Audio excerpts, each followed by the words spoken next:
Welcome to Down the Barrel Podcast with Jimmy and Dino. Get ready to dive into the wild world of Minnesota hunting, trapping, and wildlife. We'll be chatting with some folks who protect, manage, and promote the great outdoors. But don't worry, we'll also have some laughs as we chat about guns, whiskey, and anything else that catches our eye. So grab a drink, sit back, and get ready for a good time. Down the Barrel Podcast is brought to you by the Minnesota Deer Hunters Association and Wolf.Report. Wolf.Report, a platform dedicated to elevating the voices of Minnesota hunters, trappers, and outdoor enthusiasts. Join us in advocating for responsible wolf management in Minnesota. Share your reports, photos, and stories, and together we will ensure that they are seen by all. The Minnesota Deer Hunters Association, protecting the future of deer and deer hunting through habitat, education, advocacy, and legislation. The Minnesota Deer Hunters Association and Wolf.Report proudly sponsor this podcast. However, please note that the opinions, topics, and guests featured may not necessarily align with the views, beliefs, goals, or mission of our sponsors.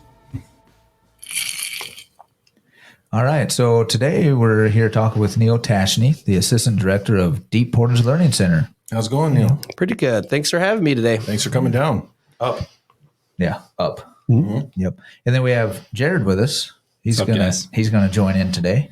Yeah. I work a lot with our different Forkhorn camps around the state, so figured I'd be in on this conversation as I've got to know Neal a little bit.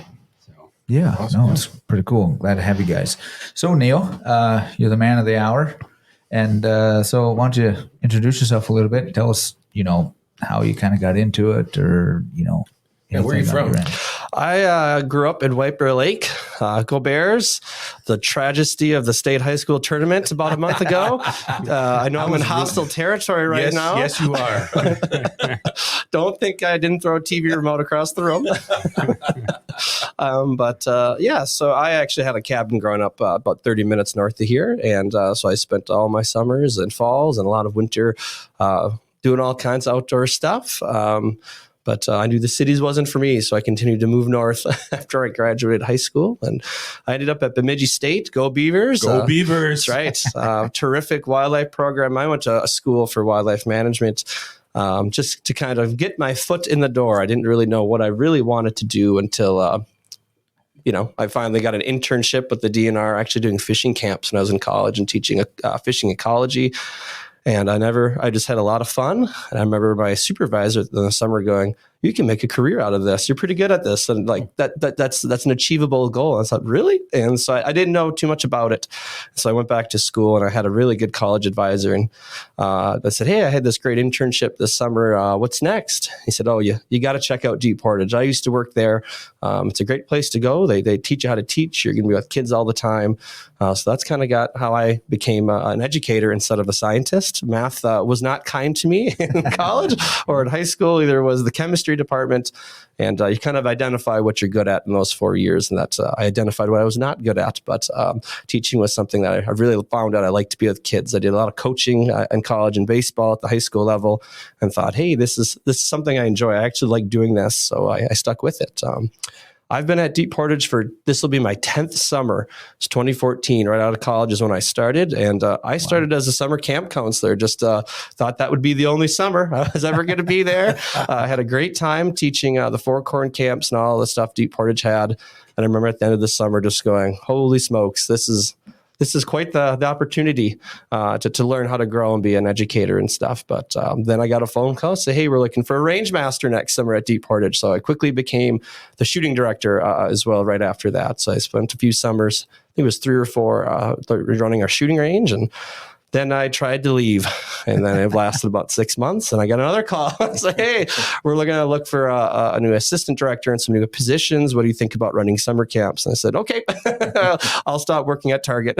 I'll come back. So that's where I've been since 2019 again. So it's been a great opportunity. Again, assistant director, but also I run summer camps. And I kind of run our maintenance at the moment, kind of keeping up with some things. But hands are all over the place at Deep Portage. It's a great place to work. That's awesome. Mm-hmm. Solid. So what year did you graduate from BSU? 2014. Wow, I'm old. I can't say when I graduated. Yep. Yeah, it's changed a lot. Even since I was there, it's new halls, new wings, new buildings. Yeah. Did you ever hang out in the library upstairs overlooking the lake? That's probably why I didn't do so well. Look at this guy. Do you think he I spent did not any hang time out in the library? I did go to the library. The science is Sat Gas Hall. The science wing is right on the lake. You're 10 feet Oh, away. yeah. Believe it or not, I did spend a lot of time there. And that's where all the ducks hang out. And that's a problem. You're just, I'm going to go study. And you're just looking at ducks for 2 hours later. And oh my goodness, where'd the time go? But for people who haven't been there, it's such a terrific school. And my college roommate was the one who would plow the parking lot out in front of Sat Gas and Haig Sauer Hall at the time. So the lake right there, if people didn't know, is like 10 feet from the door. I used to park on the lake. So we'd give him a case of beer and he'd go plow a huge parking lot and kept everybody happy. I never paid for parking, and the 2 years I lived off campus, and it was a great time. Yeah. So it was like the competition what college kid's going to fall through the ice first, go over Diamond Point instead of the south side. And, over those ice heaves to get to class. Yep. So, when I toured Bemidji when I was in high school, I remember I actually became friends with the tour guide later on because of this, but he was a huge angler, and he knew the kids coming to campus, and he's like, "Hey, that's where you catch all the muskies. The walleyes are over there. There's like 100 different good crappie lakes up here. The duck migration." I'm like, "See you in 4 years, Mom. Leave me here." But I went to school. I promise. Made the dean's list. But that was when I started actually going more hunting, doing more fishing. Was when I actually got better grades. So funny how that works. No doubt. Yeah, that didn't work for me. Or me. I did get good grades. Jared, how about you? Yeah, I got good grades. Wow. I feel like I guess we're on the opposite side of the table. Yeah, we are on so, the opposite side. The smart people are on that side. Yep. It's fitting. It really is. Yeah. The class system is alive and well in this office. It really is, honestly. Yep. The dean's list is on that side, and the deans are on this side. Yeah, exactly. Hey, I failed 2 classes, so I can join. But after that, I got my head straight and figured it out. But I started the very first year. I think my advisor was one of our professors, and he goes, I failed my first semester at college, and my director had a talk with me, so I'm gonna have the same talk with you. So we sat down and talked, and it's like, yep, okay, I better straighten up, and started doing better, and did fairly well. So it worked out. Wow. Yeah, I went to the counselor once at BSU. I thought they were going to help me out and figure out my academics to help me out. they pretty much said, "Get out." No, it turns out I was at the wrong kind of counselor. They started asking me if I was suicidal. Swear to God. I was in the waiting room filling out this questionnaire, and I'm like, Son, do you this feel does safe? not seem right. No, I'm not suicidal. I need help with my classes. I went to the wrong damn place. Yeah, that explains a lot. Yeah, but anyway, back to Neal. Yeah, so Deep Portage. So where is that located for those who don't know? it's about 8 miles east of Hackensack, Minnesota. That's still about 10 miles south of Longville, Minnesota. So right smack right between those two. It's a 6,307 acre conservation reserve. That's called the Deep Portage Conservation Reserve, the forest. And it's strictly managed by Cass County Land Department. There's a few chunks of state land, but it was set aside to do exactly what we do. Back in 1973, I believe, when it was fully ratified, there were some plans beforehand, but it's quite the history. In the 1940s, there was a forester named Fay Harrington who was cruising timber.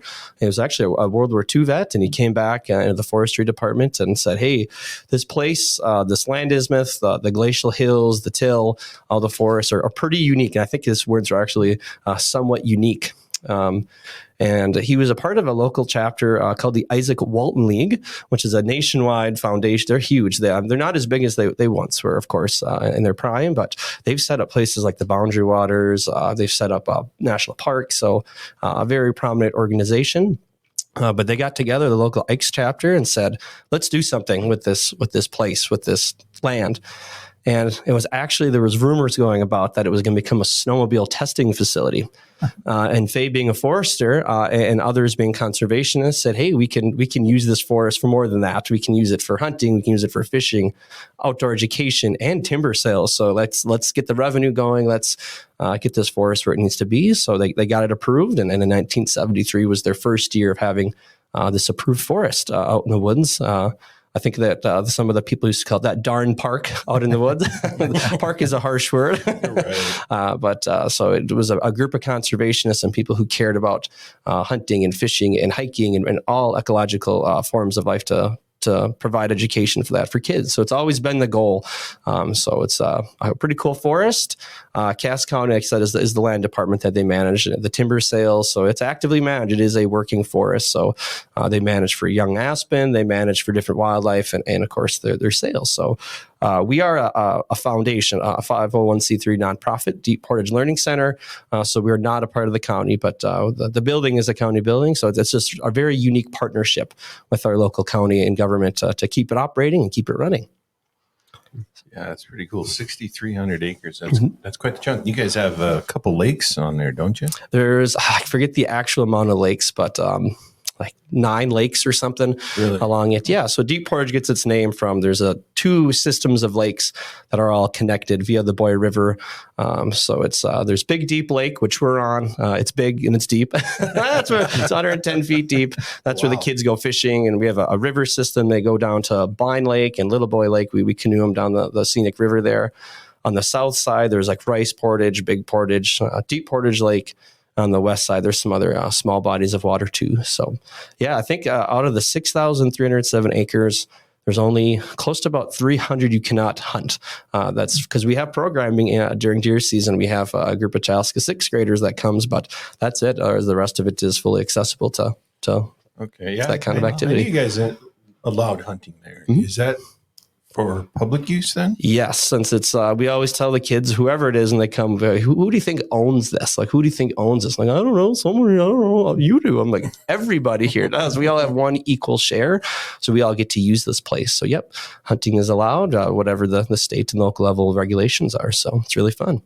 Awesome. Huh, that would be cool. I know I've driven, once you get off the highway and drive all the way back in there, it is really pretty, and it's a unique road goes back there, and then all of a sudden it opens up, and these beautiful buildings and everything. It's a really neat facility. Yeah, it's a neat place for sure.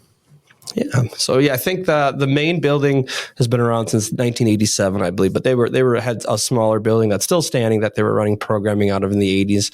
And then it just kind of blew up in the 80s and 90s, and there was a big surge. And then they added on to the building in the 2000s. And so it's kind of a transition period with our director and our leadership and our board right now. So it's a really exciting time. We just celebrated our 50th anniversary last year at a big party. And of course, it was supposed to be in late April, a beautiful day, and it snowed 10 inches the day before.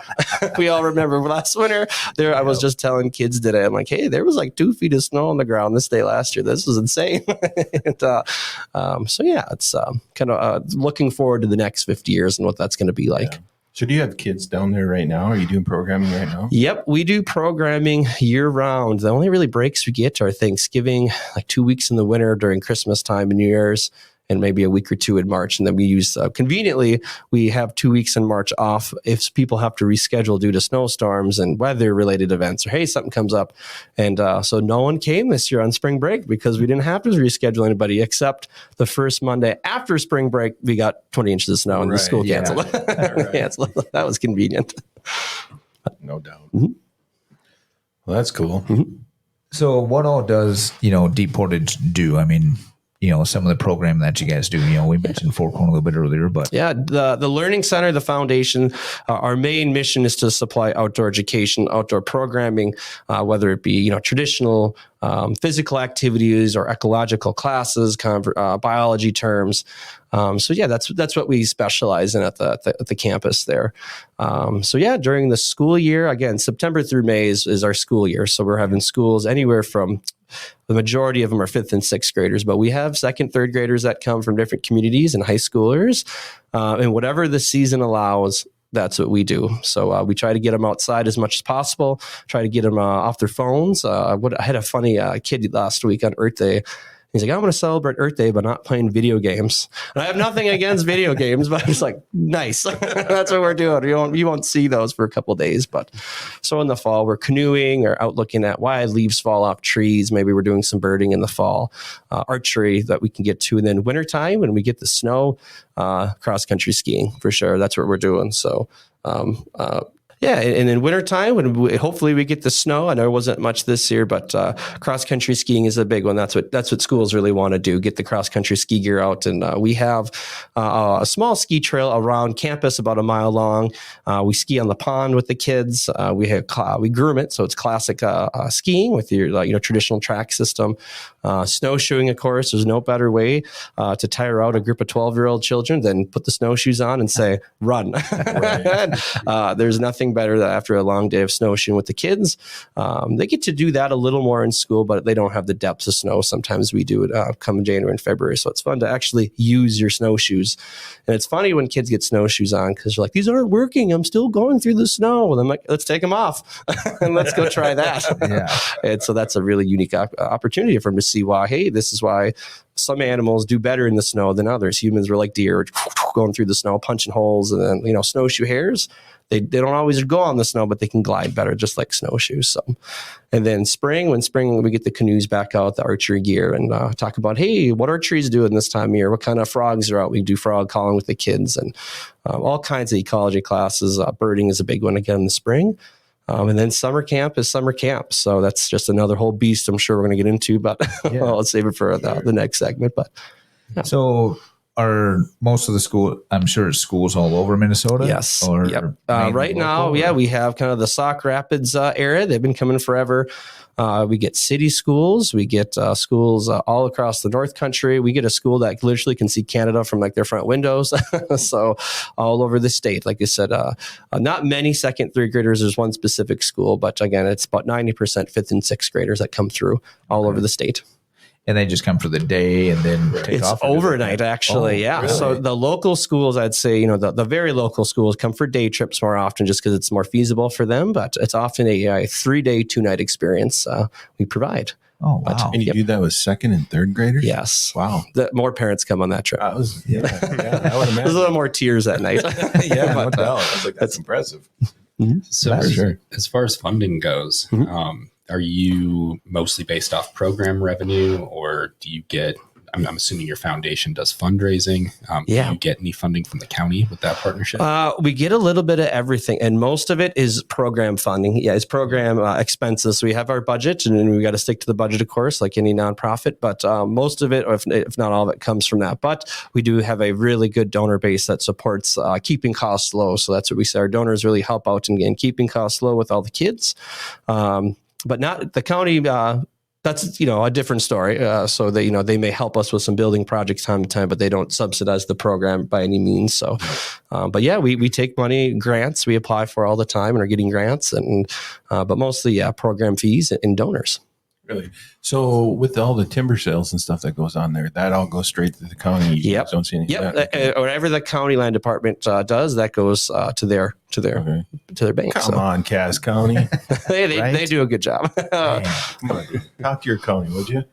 I'm in the wrong township. I'm way up. No, I'm almost Itasca, but I'm on the far northern edge. So, because I know when we drove through that road, there was quite a few clear cuts. And what's cool about Cass County, this is I'm a big birder, so I have to elicit my bird knowledge on you. Is golden wing warblers were becoming very rare, very rapidly throughout the state and throughout the country. And Cass County is a stronghold. Like they're growing in population because of the cuts that Cass County has done.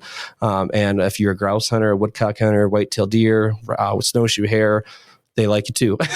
So they've done a really good job with that. So maintaining that part. So awesome, pretty cool. So do you hunt out there at all? I do. Yep. Deer? Obviously, you're a bird hunter. I weirdly enough, I don't deer hunt. My grandfather was a huge deer hunter, and he had deer camp for 50 years just north of here, actually, but right by Big Fork. And it wasn't for me. I've never tried it, but I love deer camp. I love going to deer camps. I've been to many deer camps. I have some very good memories at deer camp with our neighbors and friends and families alike. But I stick to bird hunting, and so that's duck hunting and pheasants and grouse and woodcock. I like my targets moving with wings, coming fast. And So is there pheasants down there? There is not. Nope, too forested. A lot of turkeys. Yep, really? A lot of turkeys. We should go turkey hunt down there. Can you hunt for turkeys down there? Yeah. Yep, public land. So it's all Cass County. A lot of it's almost all Cass County tax force. But there's some state in there, but same rules apply. All right, well, let's wrap it up there. And Right. Yeah, I got my license. Yep. So, it was nice talking to you. That's right. We'll follow you home. I guess I wanted to ask, what are your thoughts on this potential legislation for outdoor school for all, and what would that mean? That's awesome. Thanks for bringing that up. Outdoor School for All is a bill all of the major environmental learning centers across Minnesota have been working on for the past couple of years. It's an opportunity to get funding paid for every kid that comes to an ELC. So there's Wolf Ridge, of course, on the North Shore, Eagle Bluff down in the southern part of the state, Long Lake right down near Aiken, and then Deep Portage at the moment are kind of the big four in the state. So this is a bill, if it passes and gets the funding, would be a grant program to get every kid covered their expenses to come to Deep Portage or Long Lake or a Wolf Ridge or Eagle Bluff. So the number one challenge we see is expense right now. We don't get 100% kids for most schools, and a lot of it has to do with expense. There is really good grant programs at the moment, but it's not covering what it could cost. So they want to get the teachers, make sure they're taken care of, and the busing is the biggest one. I think the expense right now, it's expensive. Yeah, it's been going up, and no doubt about it. But is that something they're looking at this session? Yes. So it was introduced last session. I'm not sure how that all works legislatively, but I know it was introduced last year, and all the major ELCs went down last week, I believe, or the week before.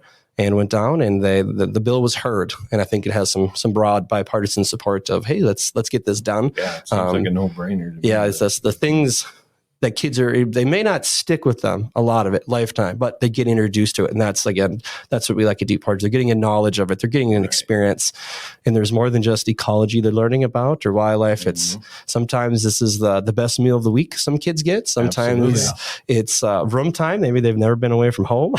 So my son never ate salad until he went to Deep Portage. He came back, and now he's all about salad. Excellent. Yep. So you're saying they ruined your son? No, because the kid, he eats horribly, but they somehow, years and years, I could not get him to eat a salad or even eggs. And when he came back, he loved both of them.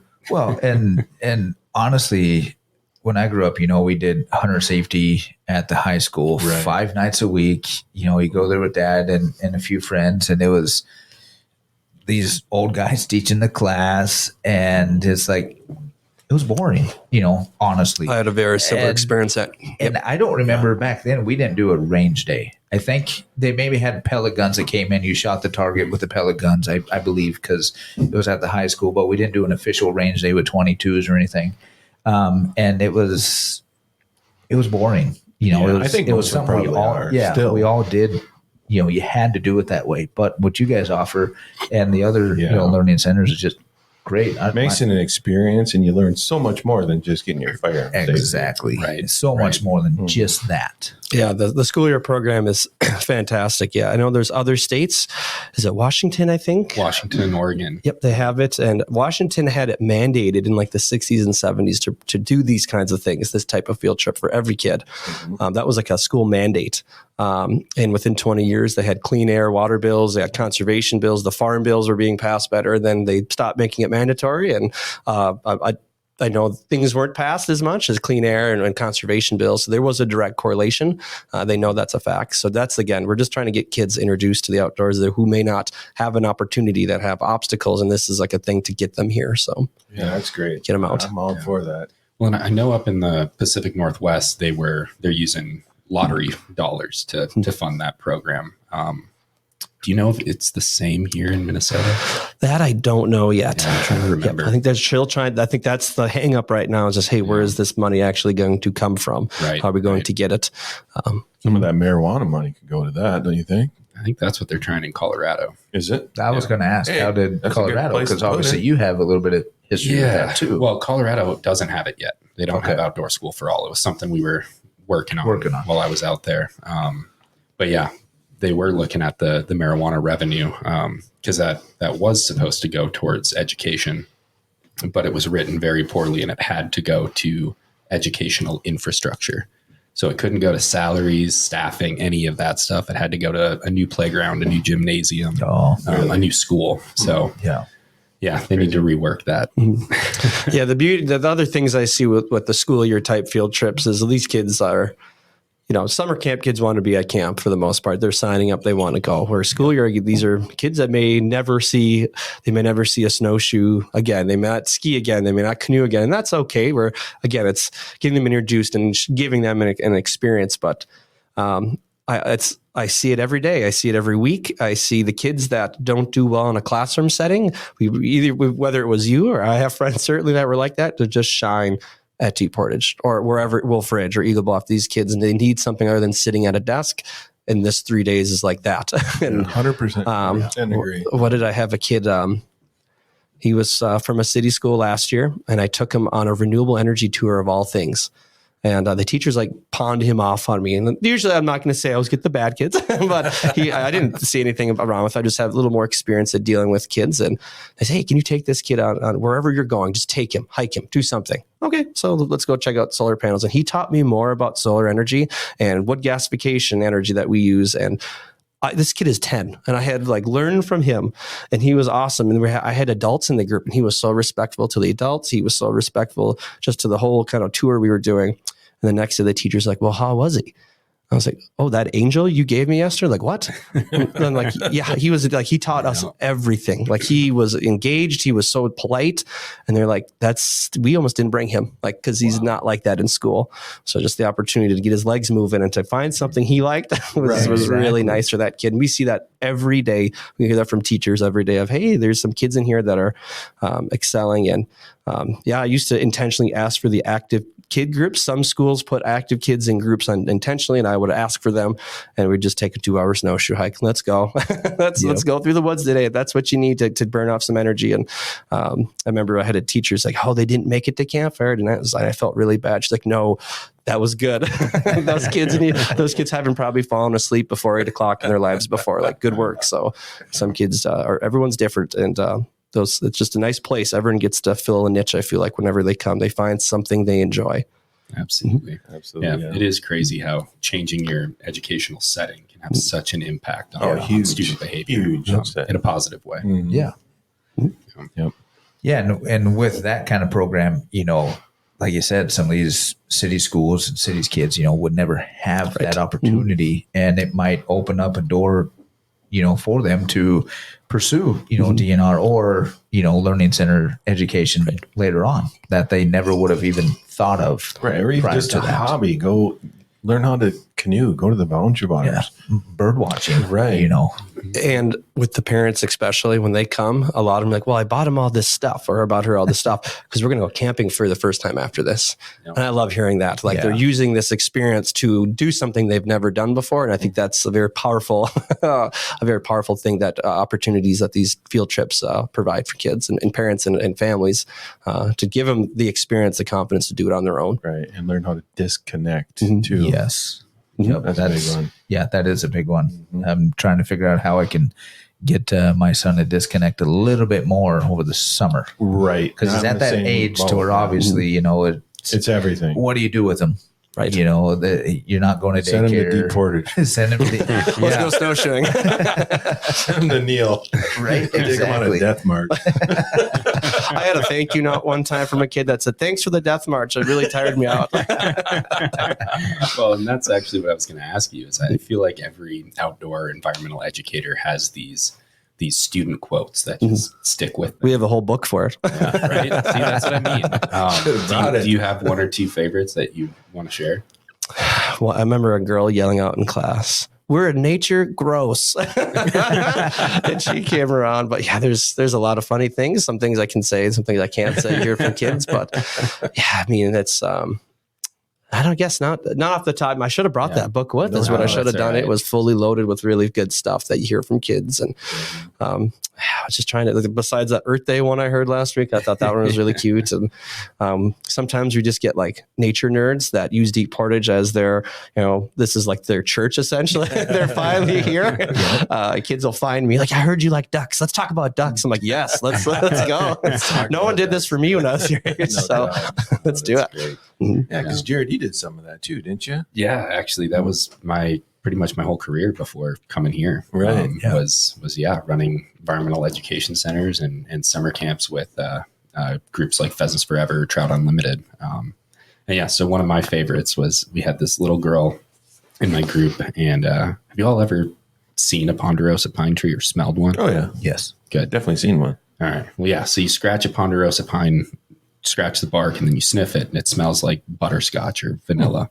So I was showing the class this, and this little girl gets up and she, scratches it, sniffs it, and then her eyes get all big, and she looks at me, and just like she was reading it from the dictionary. It was like, when a tree smells like this, it's because there's fairies inside baking cookies. Is that true? And I was just like, you know what? That's correct. Right.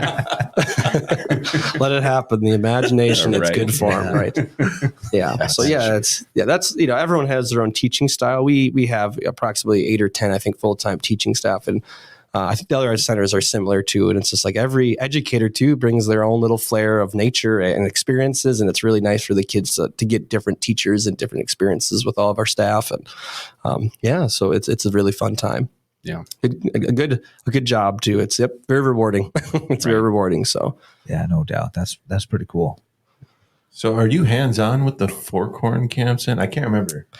yes. Yep. I run summer camps. And again, this will be my 10th summer working in the Forkhorn camps. Mm-hmm. Okay. I never heard of them when I was a kid growing up in the cities. I didn't know what these were. These were started at Deep Portage, I think in the late 80s. The Deer Hunter Association was started by I think a local Ikes chapter in this area. And then they came to Deep Portage, I think, and that's where they were started. So we've been running them for 35 years now. I have parents that are coming back that are bringing kids to camp that were the original campers that just starting. So Wow. That is cool. That's great. So it was a little different back then. There are a lot of different things. But I can't imagine. It'd probably be interesting, though, Yeah. to see how they did things back in the early 80s. Mhm. Even from when I started, it's just different times. You got to keep up with the kids. You got to keep up with the atmosphere and what they want. But that's what I like about work in this field is it's always different every day. Yeah. I could never sit at a desk and type away and answer phones. I just love the differences every day. So what's your biggest challenge working with kids today? Trying to keep up with them. Yeah. Really. It's just learning how to connect with kids because every year, I don't like the phrase, well, kids these days. I don't think that's a fair assessment because I was probably a pain in the butt when I was a kid too. Yeah. And I bet everyone in this room was. Absolutely. And I think everybody changes from time to time and it's just keeping up with how you have to be on top of them, how they want to be respected.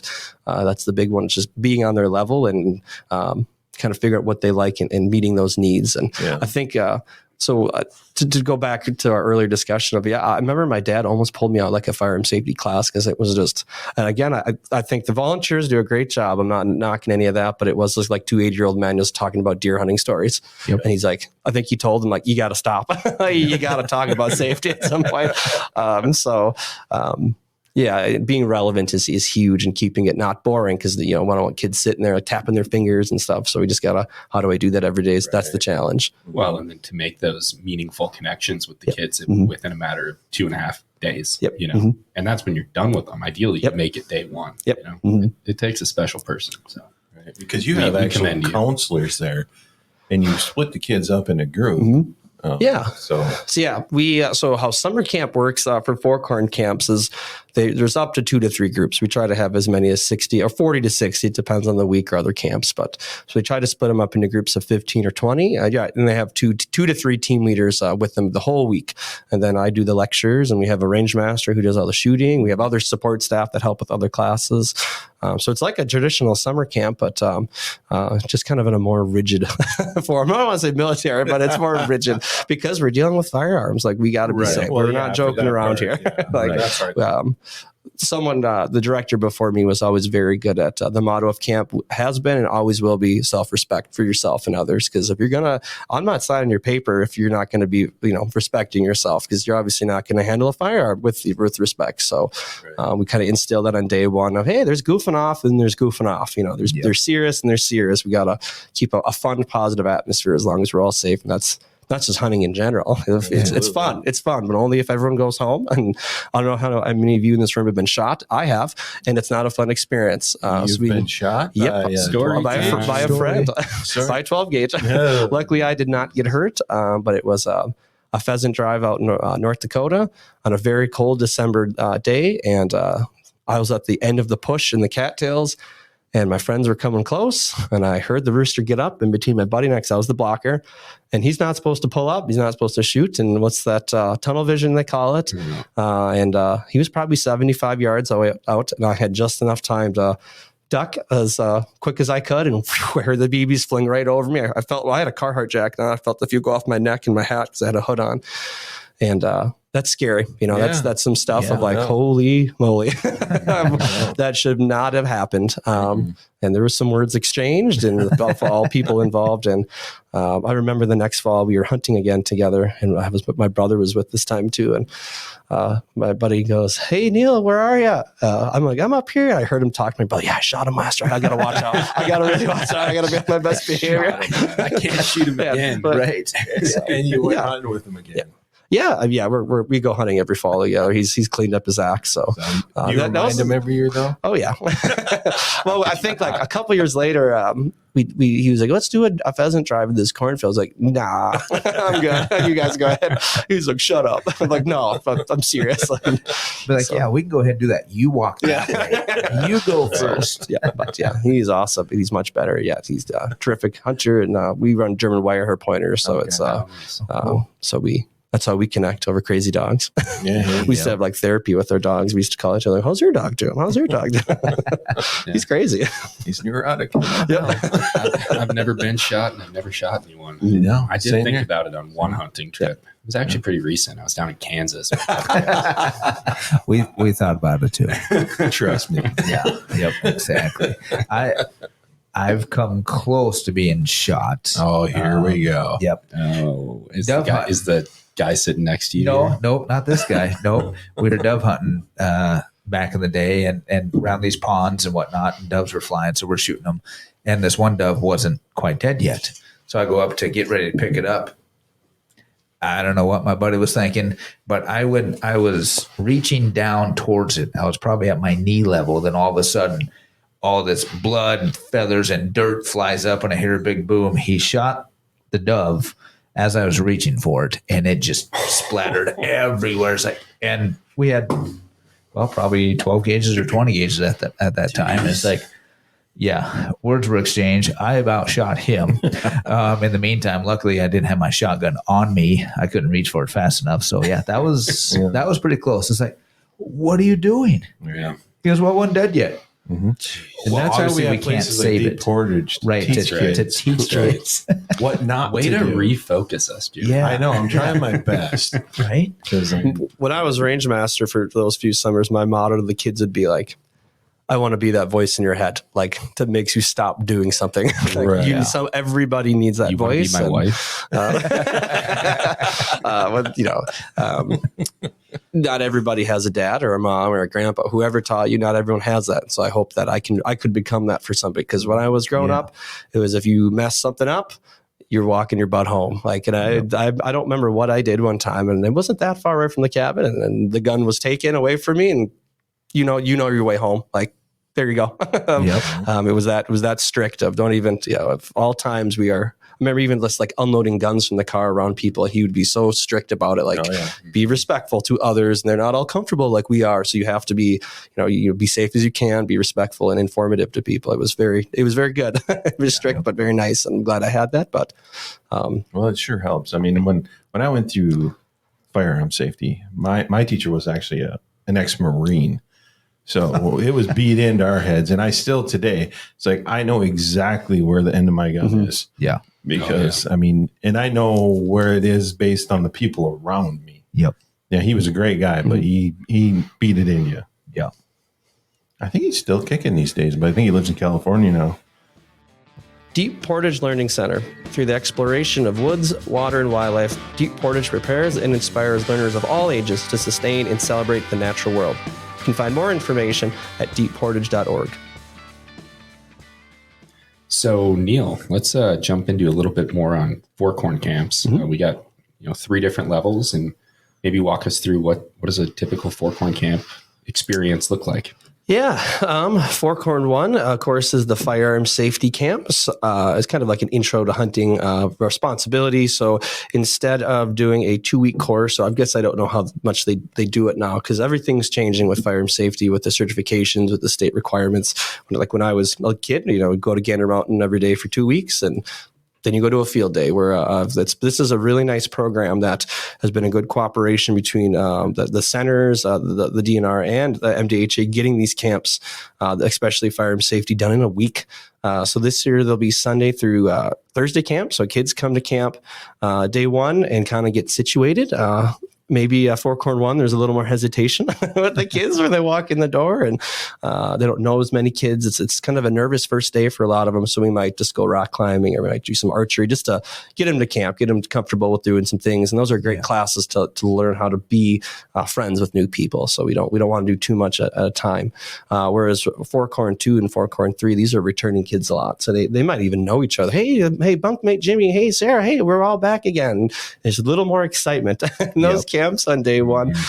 So it's kind of fun with the different camps to see that again. Forkhorn 1, the classes are really legit classes. Like it's like going to school, but being outside and being with firearms and safety.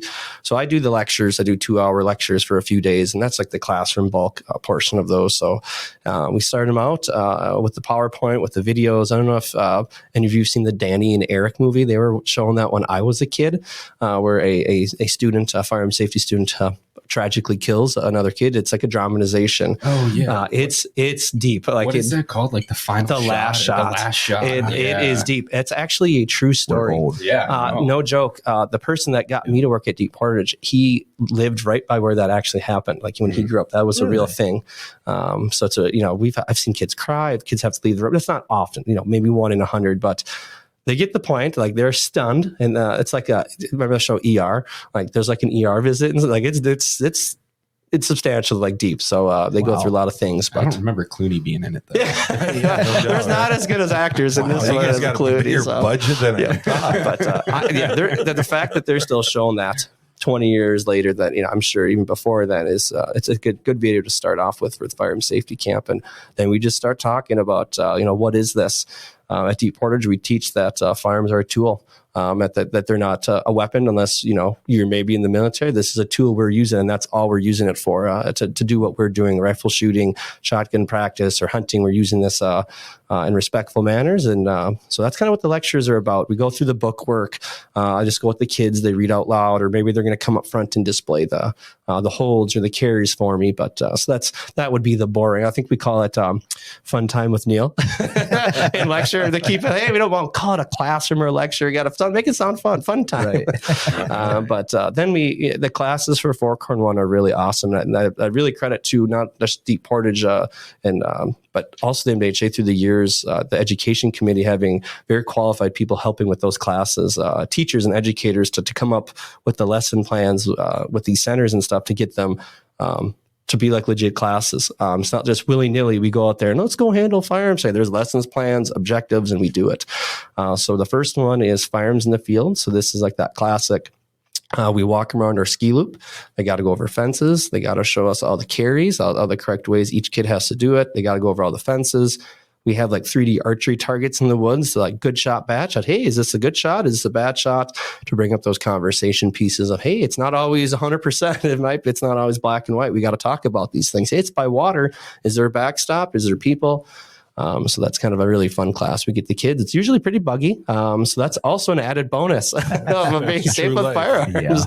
Yeah. How are you going to hold your firearm if it's buggy? We have all the kids there and stuff, but then we have tree stand class, of course, where they got to go up into tree stand safely, how to use a harness, how to climb, how to use a haul line. And then we do deer drives with that and simulate, not with, loaded firearms or anything, but we have firearms. They just don't have a bolt in them. So we're actually we're just giving these kids, loaded firearms in the woods. So they do it with practice dummies. But so that works out. Those are the meaty classes, how to get those are the field day requirements essentially of the field day. In between that, we throw in other activities, classic camp, fishing, canoeing, nature arts, stuff like that to hit niches with all the kids and get them comfortable. That's kind of a week of Forkhorn one. We used to test on Thursday nights, but it'll be Thursday afternoon since they're getting picked up.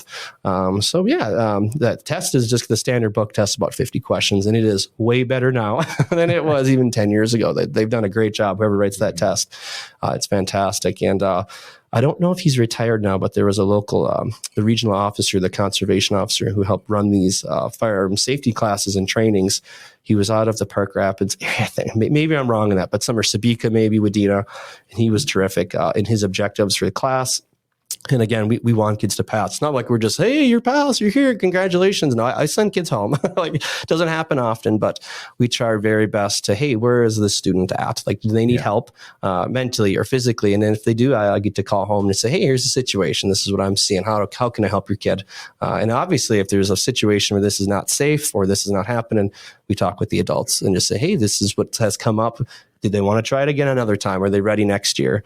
But generally, kids are pretty fantastic and ready to go. And then when they leave, smiling, go home smiling. And it's a very fun moment to watch all the kids leave camp, all the friends they've made. They won't admit it when they're at camp. Like, they're all shy. Sure. And then they're leaving and they're like, bye, see you next year. And so it's really fun to be a part of that last hour of their trip and experience with their especially the families. When they come in and meet, hey, other kids have passed, the applause that happens and the parents are so. I used to work with a really fantastic woman, and she'd say, this is your first adult test. Like this orange card right here. Back in the day, there were orange cards, I think. And she'd say, this is it. Like, this is a huge accomplishment. So like, let's go. Like, let's do this, And I feel like the parents and the adults really feel that a little more than the kids do, but you really feel that kind of the bond there with their family. It's kind of special to watch as they leave and head out the door. So I know we felt that, I felt that, and it was pretty cool that, the boy was so excited. And then the award ceremony and the sharpshooter. Yeah. Oh, I didn't even, cool. I'll talk about that next for sure. We are very fortunate to have a really nice rifle range on site. It's a 100-yard range, but we only use the 10-yard section for the Forkhorn 1 kids. And we do all 22 rifles for them. So they're going home shooting probably 50 to 70 rounds per child out of our 22s. And we do the 4-H shooting sports training. If any of you are familiar with that, it is awesome. So we have 10, I don't know how many benches we have, but we can have up to 10 shooters at one time on the benches. And if Jared and I were buddies, if we were camp partners, you and I are shooting together. So if you're on the bench shooting, I am right behind you and I am watching your fingers. I am watching your safety. I am watching, because focused kids become focused shooters. That's the whole goal. I promise not to shoot you. Thank you. Focused kid, focused shooter. Yeah. We have a range master who operates the range and does the commands, ready right, ready left. It's very procedural. We don't let kids get away with much. And our team leaders are there assisting. And so we have, probably 4 or 5 adults at one time, but the kids are usually spot on it. They're ready to go. And you have to remind them to be safe and to do things. But range 1 is all about getting comfortable, getting them set. There's a lot of hesitation over dominant eye in Forkhorn 1. And I understand that. But if it's not homesickness that, some kids are crying about, it's not like, oh, I'm left eye dominant. And it's just like, it's okay. I am too. We've all been there. No one taught me that. So I was probably 17 or 18 years old when I did trap shooting in high school. I wasn't very good at it. And they're like, wait, what are you doing? And I remember they took a picture of me looking over to the barrel of my firearm. Like, you are left eye dominant. So how did you get this far? So we teach them our best to get them to start shooting with their eye dominance. And so they hopefully they improve their shooting. And then range 2, they come back a day or 2 later, and that's when we shoot off the tarps. And that's when we do that classic sitting and kneeling and prone position that the DNR requires. And then we do the shoot for score, where they get a target with that black dot, and they have to they just see their grouping. Of course, our 22s get shot, 20,000 times a year. They're going through rounds and stuff, so they're not sighted in. So we just care where the grouping hits. So we size that grouping of 5 shots, whether it's the size of a golf ball or I forget what the secondary one is, but so we give them a little score sheet on that, how they did in the final week of camp. No, that's pretty cool. And I do know after, I shot with my son prior to Forkhorn Camp and, try to teach him, the basics and whatnot. And I can tell you after camp, he was a lot better shot, a lot steadier. I'm more confident. A lot more confident for sure. Yep, exactly. Yeah. And that was last year, right? yeah. Yeah, we had a so, phenomenal range master yes, last year. that guy. I was really impressed with him. He's a shooting instructor in the Marines. Okay. I knew it had to be a Marine. Yep. I like to say I was a good range master, but I wasn't. He was too. I was good at being with kids, and he was too. But he had a lot of special skills he could teach the kids that I didn't know how to do. He was he was so nice with the kids, and that really helps them be not nervous and not sweating and not being timid up there.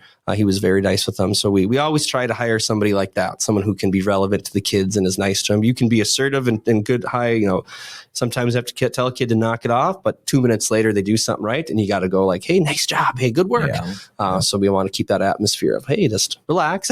This might be new to you. So let's just spoon feed you this. Yeah. Yeah, I'm guessing a lot of the kids probably have never held a firearm. You can tell who has and who hasn't very quickly, right? I bet. Yep. Mm-hmm. Yeah, so Forkhorn 2 is the bow hunters camp. So that's the Minnesota Bow Hunting Education Program, which is also based off of the IBEP2, the International Bow Hunters Association. So I think you need that in some Canadian provinces and a certain few states you need it as well. And I think if you have it in Minnesota, like you don't have to do like an archery test for state park. I think you can get special things for it as well in this state. Like I grew up in Ramsey County, and I think you need that to hunt in Ramsey County to prove, hey, you've been to an archery safety camp. Of course, archery, just the archering part of it is not the dangerous. It's the tree stands and the private property and knowing where you're going and stuff. So, but yeah, that one, since it's more archery based, we do beginning archery up at the standard range. We shoot out of tree stands at 3D targets. So we set up a bunch of tree stands and give them that opportunity to shoot at targets. And then we have a 3D course down on one of our roads, and they get to shoot at different targets. And, there's bears and deer and turkeys and all kinds of critters that we have 3D targets for walking up and down the course. Yeah. I want to go to that. Yeah. And then we bring out the big guns too. So we bring out the bigger rifles, the 223s, the 270s. And we used to have a 30-06, but it broke, and the bolt broke, and I didn't fix it because the kids don't like shooting it that much. I don't like shooting that. Yeah. So we were buying X amount of ammunition, and then it was just like, all right, let's just not fix it. Do you want one? I'm trying to get rid of it. The kids won't, they'll shoot the other ones. They just don't like the 30-06 that much. Well, but it is. If you have one for free and you're willing to donate, I'll take it. If it works, I have to make sure we have to do the legal transfer. It works great. It's a cheap budget rifle that I bought in college, and it's time to upgrade. Well, if you need more rifles, I bet we know a guy that can hook you up. So we still have an old, a really good 243 that has the Minnesota Deer Hunter Association logo on it. It's really a nice firearm too. So that's a good one. So that's something we should do. Mm-hmm.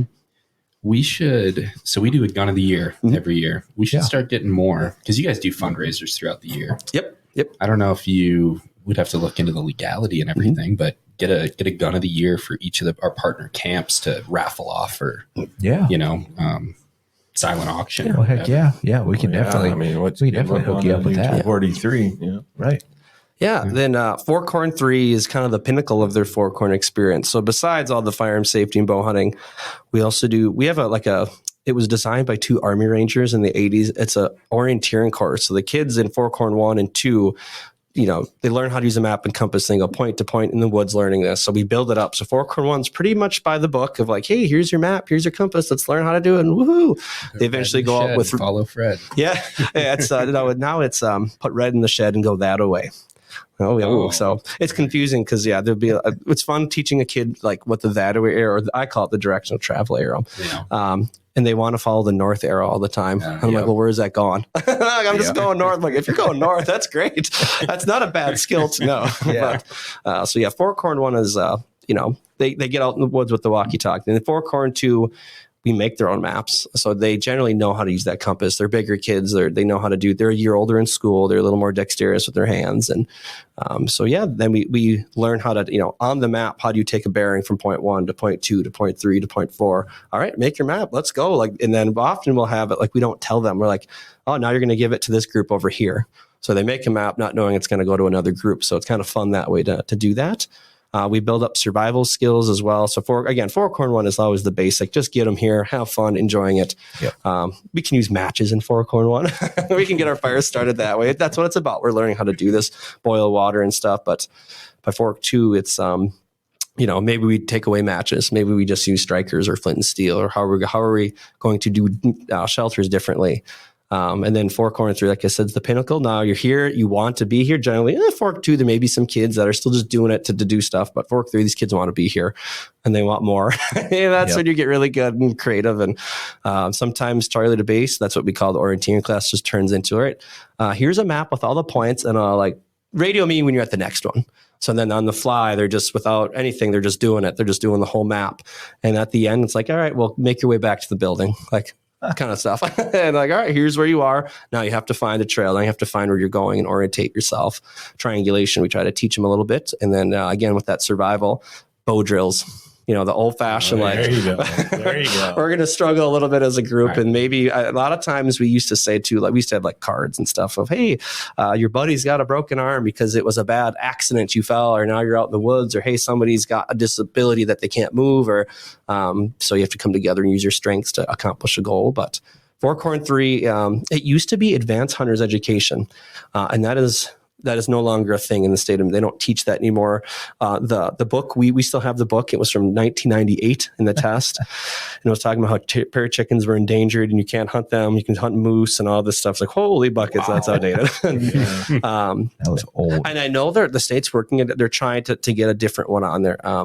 That's not advanced hunters. That I think used to be a thing if you hunted in Colorado or Montana. That was a requirement. I think that was a thing they were preaching. So they offered it. But it's not too much, so we don't have a test for Forkhorn 3 anymore, like we do Fork 1 or Fork 2 for your bow hunters and stuff. But it's just fun. It's just a fun week at camp because you get kids that want to be there, and they can just do things. And I'm not making fun of Fork 2 or Fork 1 kids, but this is where you learn that you learn things in the Forkhorn 3 that you can apply later in life. So we've always tried to, thought about bringing in like a professionally trained paramedic for Fork 3 of, hey, can you teach them first aid? Can you teach them wilderness survival? We do actually. We have a sporting clays site range on site at Deep Portage 10 Station. So we do that with the kids. Shotguns. We bring out the muzzle loaders. That is super fun with the kids. They love that. I hate cleaning it, but the kids love it. And we also do gun cleaning in Forkhorn 3 a lot with the kids. So we teach them how to break it down and clean your firearms, so you're responsible. But each camp builds off of the next one and gives them, hey, if you're here 3 times and you're seeing safety 3 times, if you're seeing how to survive 3 times, if you're seeing how to be a good orienteer 3 times, you're going to probably learn those skills pretty well. And then they can go teach somebody else, their buddies, their friends. So that's kind of the goal with this Forkhorn series, is to build those skills, to get them at camp, and to continue on with those conservation ethics and conversations. Because we bring that into Fork 3 a little bit too, of just that conservation element of it, of whoever has the strength that summer to talk about it can talk about it. But yeah, last year when I brought it back for the first time, we also did Duck Day. I knew a person that made duck calls, and he gave every kid a duck call, and we learned how to do duck calling. And the Turkey Federation donated turkey calls and gave every kid a turkey call, taught them how to use them. So we're trying to hit just something. We're throwing darts at the bullseye wherever they hit. I hope they stick. And kids are coming away with something they like at camp and to pursue further on in their hunting careers. Well, it's probably a little bit more, it's harder to get the Forkhorn 3 kids just because they're that much older. You're right. Yep. So that's what I was going to say. It's like, I'm sure there's a lot of, Forkhorn 1 and then Forkhorn 2, there's probably a little less, but 100% quite correct. a bit. Yep. And then Forkhorn 3 is, that's what we've noticed is 3 is just tough to get kids there. Yeah, for sure. At that point, they've got jobs, they've got no joke, right? Sports. It's generally later in the summer. So by the time you're 14 or 15, if you're an athlete, you probably don't want to go to camp anymore. You want to be at state. So we battle that. I want to go to Forkhorn 3. It's awesome. It sounds kind of fun. Can we do like a MDHA staff and friends? Forkhorn 3. I just want to go. Well, I've already got hunter safety, but 2 and 3, and even some of 1. I would like to say I know how the compass works, but I point it north. Mm-hmm. Actually, when I go into somewhere where I don't know, I go, okay. So if I go right, left, up or down, I can get to a highway, and so I know where that direction is. So then I look at my compass, go, okay, I can do that. So that way, if my phone dies, I can operate one just barely enough to stay alive. But yeah, my son knows how to work a compass better than I do, which is great. Excellent. So that's the goal. Yeah. Yeah. GPSs are expensive. I don't know how many people use an actual GPS anymore. We used to teach that of, hey, this is GPS, but everyone's on their phone nowadays. I've got an old Garmin GPS. Right, we do too. Yep, we have all those. And I love that. I still use it boating because I've got all the old, marks, the fishing spots on that, because you didn't have that on your flip phone back then. So I still have that. I still take it boating with me when I remember to put new batteries in it. And but it's like, I don't want to rely on my cell phone for, now they got this SOS mode and service and everything, but that GPS always works. I think it's a boundary wires with me still. Yeah. So I mean, it's great, but still learning how to use a basic compass is that can get you out anywhere, as long as you know where you're going, as long as you know where you started. I try to teach the kids, like, hey, you should never know not where you started. Like, you should always be, where's the river? Where's the nearest road to me? If I got turned around, where can I just get somewhere out of here and meet a human? There's not many places in Minnesota, except if you're by like Upper Red Lake, that you're really going to be out in the middle of nowhere where you can't find someone in an hour or a car. So that's kind of the mentality of it. And Jim, like when we were in Kansas, you said, I can't get my bearings because there's not enough stuff. Well, see, when I first moved up here, I couldn't get my bearings because there's too many trees. I can't see a landmark. Right. Because back home, you could see, this hill or that hill or a grain silo in the far background. So you knew, by landmarks. Right. But up here, I couldn't figure stuff out until it's like, okay, when I used to go hunting, way back when with some friends, it's like, okay, so I drove this way. So I look, it's like, okay, the highway is that way. So if I just keep going that way, even 2 miles, I'll hit civilization. If I go that way, I'm dead. If I go that way, I'll hit water. If I go that way, you'll never, ever, ever find me. So it's like, at least I know where I got to go. But you were disoriented down in Kansas. Oh yeah. That first day it was just weird. Yeah. So too much. You could see too much. Yeah. That's one of the positives of Colorado. Yeah. Right. There's mountains. You go that way, you're going to hit about 14,000 foot tall landmarks. We're not going that way. We go the opposite way. So Forkhorn Camps, again, whether they do 1 or 2 or 3, 1, again, you don't have to do Forkhorn 1 to do 2 or 3. As long as you have your firearm safety, you can come to camp. And we get plenty of kids who do that. But we're just building up that respect and responsibility around firearms and hunting, and just building that safety and culture, I guess, of, hey, remember, whatever we're doing here, be safe. We all want to go home. That's the goal of camp, treating people with respect. But it's so fun by Fork 3. Again, it's all right. It's not that the kids weed themselves out. It's more so, hey, just kids want to be here, and they know each other by Fork 3, and it's fun to watch that. It's like a deer camp, it's camaraderie. They're here again. They're back at camp with their buddies, and that's what we're trying to facilitate, of positive atmosphere where kids can do these things and have a common theme. Hey, we like hunting, we like shooting. Let's be friends. So that's what we really try to do, especially with Forkhorn. Yeah. Well, we appreciate so much the work that you all do. 100%. So many states have gone. Well, Minnesota now offers online firearm safety training. Yes, right? My daughter did that. Yeah, and many states have gone solely online. Minnesota is making an active effort to retain our in-person firearm safety training. Yep. But we have to be able to prove that it's still effective and that kids are still signing up for it. And it's through organizations like Deep Portage and MDHA and Long Lake that we can do that. So. I get a lot of calls from parents saying, my kid did the online portion. Can he still come or she still come? Yes. Yes, please. Yeah. Or I get a lot of parents that firearm instructor and parents will call me and say, I don't think that online, I don't think they did a good enough job from this student or that student. Can they still come? They want to redo it. And I say, of course, that's what we're here for. Yes, exactly. So I really, we see it in other camps too of, hey, I know who comes with just their online. I know, I can tell. And I have nothing again. People need to get their firearm safety in ways that they can get it. But I see the difference. Well, and I'm 100% okay with the hybrid. Yep. Do the online curriculum, the quizzes, all of that. And then the range day. But the online range day, have you guys seen that? Yes. Take your mouse cursor over the target and click. You can literally do range day online. You can do your range day online. So my daughter so many states, that is all you need. Oh, wow. My daughter had to do it because of COVID. Because she hit that age. Yep. She hadn't done it before, and she was getting at the age. It's like, okay, you need hunter safety. You're going to hunt. So we did the online, and it just happened to be during COVID. So she did the range day. She shot with me plenty of times, and we went and shot afterwards. Granted, I guarantee I'm not as, probably as, clinical as you guys are, which I wish we would have had the opportunity, to get her into Forkhorn at that time. But, she did it that way and it worked. But yeah, I was doubting this like range day online. Well, but are you kidding me? But that's great that she has a dad that's going to take her out. Right. But not everybody. Not everybody does. You got those kids that they're a first generation hunter. Yeah. Yeah. Yep. Right. Who's going to take them out to the range? Exactly. An underrated portion of Forkhorn Camp is our staff. Yeah. Most of them do not have their firearm safety when they come to camp, and they get it when they come to camp. We actually hire international staff. We hired 3 or 4 a summer, and they are ecstatic. Like, we were introducing international staff to this culture of firearm safety, and they go home. They love it. I've never met an international staff who does not like to come to Forkhorn Camp and be a part of it. Yeah. I can tell you off my hand at least 5 or 6 people I've known on staff that did not hunt or shoot before coming to work at Deep Portage, and now they hunt or shoot at least 5 or 6. So it works not only for the kids, but for staff as well to get them introduced into this. Gives them an opportunity as well. That is cool. So with Forkhorn Camp, you don't have to be an MDHA member to go. Correct. Yep.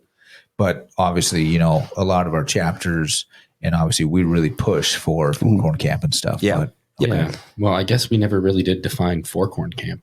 We really didn't. I mean, I would assume anyone listening to this is aware, but yeah, I mean, Forkhorn Camp is a trademark of MDHA, and we partner with, currently it's Deep Portage, it's Long Lake Conservation Center out of Palisade, Minnesota. It's Baker, Eagle Bluff. Yep. Who am I missing here? There's one in the cities. Is it Bowery? Well, Baker's in the cities. I think there's one more at Three Rivers that does it. Christmas Tree. Yep. Yes. Is also in actually, that should have been the first one I listed. That's in Mountain, Minnesota, where I grew up. Right. But yeah, so all these great organizations that actually facilitate the summer camps.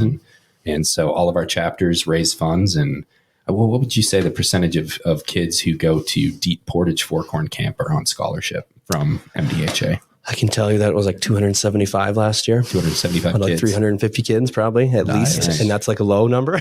Yeah. So in past years, it's been like 80, 90%. Yeah. And that's great. And that's, Deep Portage. We also send them, what did we do last year? About 500 kids? Yeah, a little over 500. Obviously, before COVID, we were well over, roughly 1,000, 800 to 1,000, give or take, Yeah, I know it's well over 15,000 youth at this point in total. Yeah. And we only have more because we do more, along because other camps that they're excited about and they do, or so does Eagle Bluff. So it's what, Laurentian has been closed down for how long? They used to be huge into Forkhorn too. So we've had to, every camps as they grow and as we see what's in the future, everyone's just got to make that decision of how many you want to do. And I know those day camps in the cities, was it 2 years ago when I was talking to him, he's like, we sold out in like 8 minutes. So those day Forkhorn camps have become huge in the cities for people that can't get up here, can't get to overnight camps, but still can do that opportunity in the daytime and different schedules. Kids that play sports in the cities appeals to them a little more. Yeah. Well, I've told this to many people, but I don't know if anyone hasn't heard. My first job out of high school was a camp counselor for Forkhorn camps at Baker. I've been hooked on MDHA and conservation ever since. It's like a circle. That's really what sent me down this road. And here I am back back with MDHA. I got one coming this summer who did all 3. She'll be a staff member. She did all 3. Oh, I loved it. Cool. I'll come back. I want to work. So we get 1 or 2 of those every year for sure. We get 1 or 2 returners that want to work. They come back right away. Oh, I did all the camps. I think actually there's 3 of them this summer that did the camps that are coming back to work. So that's great. And what we always hear from those, when I ask the staff, well, what made you come back? And they just say that just the atmosphere was fun, positive, and no matter where they went and whatever center they went to, I loved the Forkhorn camp. It was so fun learning all that. I want to provide that to another kid and like bingo, like that. There you go. They did their job. If we can get someone to come back and say that I want to pass it on, I want to work here, I want to work at a Forkhorn camp, then they've done their job. That's what the camps are supposed to do. I get a lot of from grandparents too. hey, guess what? We use harnesses now at camp because my kid learned how to use a harness, and we use I'm not joking. I've had parents come up to me or adults in their lives say, my kid's preaching safety. Like, I can't get them to shut up. I'm like, that's great. That's what they're for. I don't want to impose my safety views. That's not I just want a safe deer camp or pheasant, whatever you do. That's what they're going home to learn how to do. Well, and honestly, us as the older we age, we may get lax in it to where the kids, will reaffirm what we should do and what we know to do. So that's good. I'm hoping that we can get our kids to go, 3 years in a row. I think, Rowan and Naden will probably do it. Yeah, I think so. It's just a matter of, getting, MDHA has been a big supporter of them with the scholarships. So just getting those scholarships going and getting more involved. So no, that's really cool. So what other camps do you offer other than just the Forkhorn? Because I know there's is there a bird hunting camp? Upland bird camp. Fishing? Okay.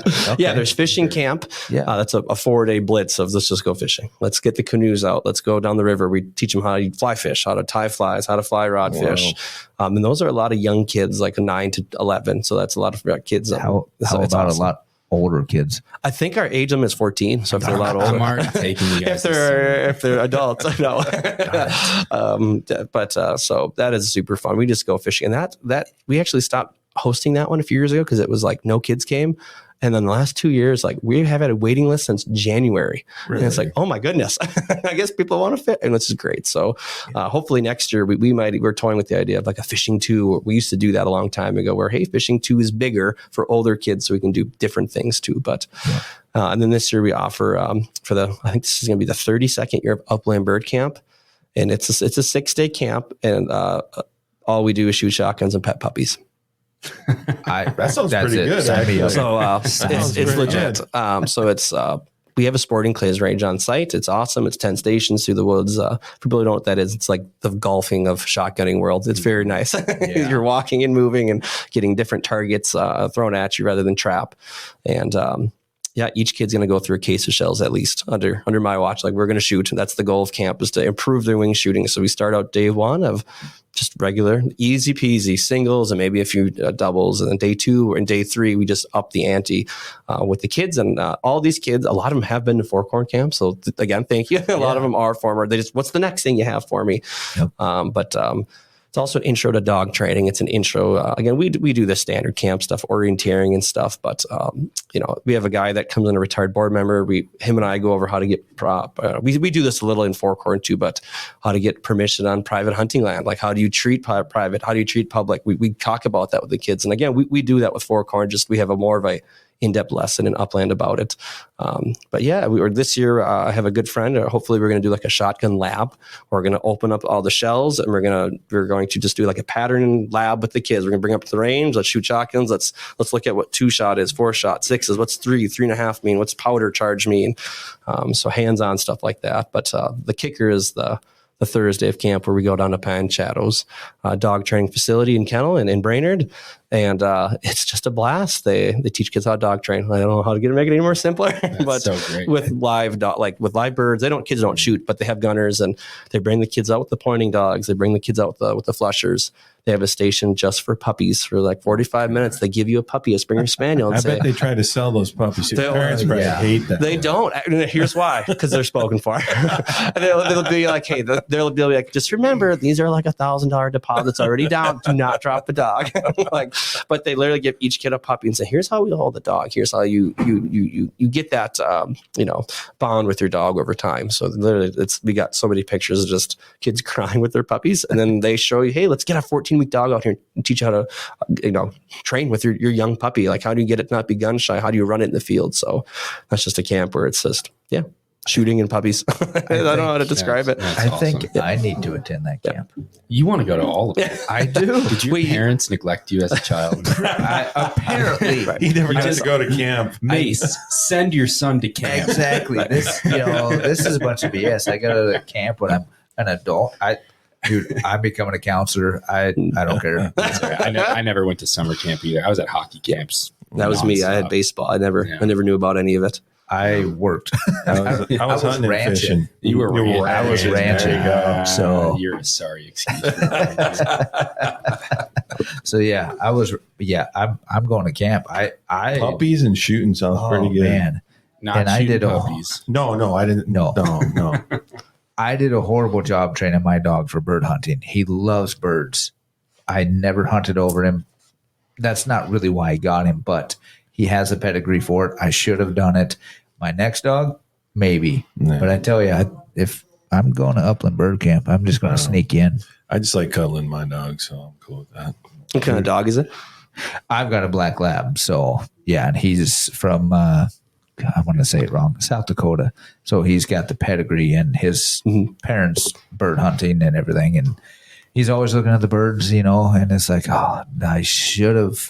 You ruined him. I You did, ruined him. well, because when I got him, I was gone all fall, Right. so I couldn't get him into hunting, which I should have. He would have been a great dog for that. Your dog, on the other hand, is they're not bred for bird dogs. He won't hurt anything. He'll eat anything. Dig you out of a snowbank. Is that what they're for? Are they like mountain rescue dogs? No, they'll save you. They'll They'll save you. Yeah. Yeah. They'll snuggle. Right. Keep you warm. Great Pyrenees, exactly. best dog ever. Well, you said German wire hairs? Yeah. I have a German wire hair, and he's finally a dog. He'll be 5 in a month or so, and he's finally a dog and not a puppy. And not a puppy. He comes to camp. He comes to work every day, but mostly in camp, he's out with the kids all the time. So he loves the kids. The kids love him. It's really fun at like Forkhorn or Upland for kids to see like a bird hunting dog like that, Yeah. and maybe so. But he likes camp more than I do, probably. Of course. So he loves coming to work every day and being a part of the gang. So Yeah. I've never hunted over a wire hair. We've always had Goldens and I German would- short hairs. I always tell him if he misbehaves, I'm going to sell him for a lab, trade him in, and then he behaves. And then he behaves. But yeah, he's when I was in South Dakota, he caught a badger, so that was a fun time. He went on point, and I was like, wow, he won't get off point. So I thought it was a hen or something in the cattails, and I trying, what has he got down there? And I pulled up on his collar. I was like, holy shit, there's a badger in his mouth. Oh my God, get out of here. I bet that badger was He's gotten, happy. I think we're on the 4th porcupine. I think the 4th one was he rolled in a dead one. Oh. So that was good. The other ones he got in the face, but he's bird crazy, but like he's a cuddler. Like he's a couch potato there you in the go. off That's season. awesome. And That's my he kind can of turn it dog. off real quick. That's good when the dog can turn it off. Yeah. Yeah. And he learned that Some about dogs can't. he's better now, but when he was a puppy, every puppy's a crazy dog until they're Oh, yeah. about 2. But yeah, he's works out nice. So Yeah, that's cool. The Minnesota Deer Hunters Association has been building our hunting and conservation legacy over the past 40 plus years through habitat, education, advocacy, and legislation in Minnesota for Minnesota. All right, Neal. So obviously you are more of a bird hunter than a deer hunter. And we usually ask people what they shoot for a rifle. In your case, I am curious what you have for a shotgun. What's your go-to shotgun? I have a pretty vintage, I wouldn't call it old, but it was my great uncle's over under Winchester 101. It's from the early 70s 20 gauge. And that thing is lethal. Really? I am a proponent of the lighter, the better. And you stick to one round, one shell. I only shoot steel 7s for upland, and I only shoot steel 3s for waterfowl. And that's it. And it works. It's a great combination. It knocks down just what I need. Right. I would your agree with favorite? the 20 gauge. Well, that is a little bit odd, but What? 20 gauge. I'm telling you, here's Lighter. in North Dakota this fall. There was a headwind at about 40 miles an hour, and a mallard was about 50 yards up. And I said, "Oh, what the heck? It's windy. I might not get one more chance." I knocked that thing right out, lights out with like 20 inch, So Boom. 2 years ago in South Dakota, I had a pheasant, another headwind, 50, 60 yards. I was like, oh, well, my dog did it right. I just better shoot. Knocked that thing stone dead at 50 yards. I walked it out. Yeah, I believe it.